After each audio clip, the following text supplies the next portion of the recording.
Sunday is Church Day across South Africa, but the lockdown regulations will see churches standing empty as Christians will worship from home. Abongile Jantjies is in Mdantsane in East London, and we cross over to him right now. Abongile, very good morning to you. Thank you so much for joining us. Earlier on, you were chatting to just one of the residents who's saying that, well, he doesn't buy into these lockdown regulations and life is going on as normal. And there's also the issue of church. Do you think people will be accustomed to the fact that they need to worship at home moving forward? Very good morning to you again, Simpiwe, and the viewers at home. Well, indeed, we're coming from Mdantsane now. Well, it's a quiet day here in Mdantsane where people are at home. Behind me is the Methodist Church of Southern Africa, one of the biggest here in Mdantsane.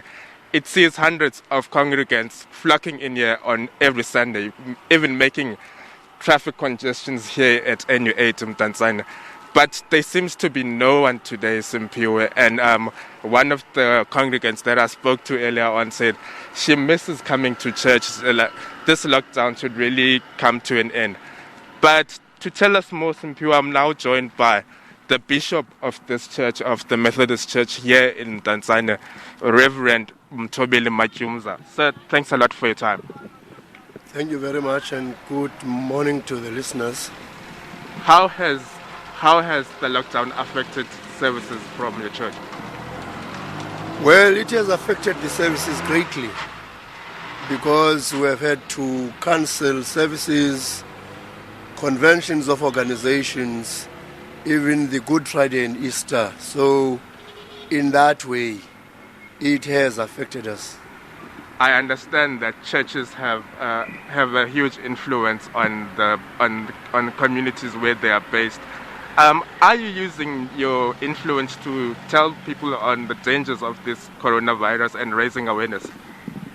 Well, definitely, we are doing that. We have taken time to appeal to our people to stay at home and also to follow the instructions that have been given by the president. And actually, we have requested doctors to talk to our congregations so that they can abide to the rules, because we understand this as a means to save the lives of our people, and you understand it according to the information that we have, that is something that is going to come and go.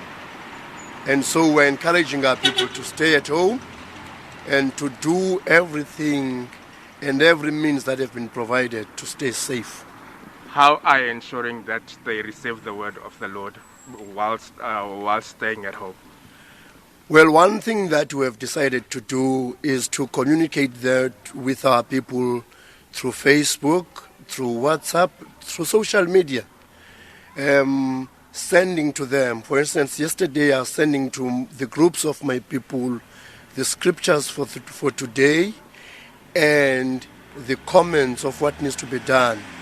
So at 9:30 this morning, between 9:30 and 10:30, the people who worship in this church and in this area, those who are Methodist, will be spending an hour praying for the virus, for safety, and also using today's scriptures for in their own families, with their own families. So what we have asked our people to do is to make their own families an altar. As they have been coming to church, we have said to them, this is time for them to bring church into their homes. So that's what we have encouraged them to do, and it is happening. Your congregation is made out of people who are employed and unemployed. Some are heavily dependent on the government beneficiaries such as social services. Well, are you by any chance making sure that everyone gets sanitizers for those who can't afford them? Yes, definitely we're doing that. For instance, we used to have a big budget for Good Friday and Easter services, and we took a decision to use that budget to buy sanitizers and everything that our people need, so that we can assist them when necessary. Before I let you go, when do you think, after this lockdown, do you think that you'll be able to resume things as they were?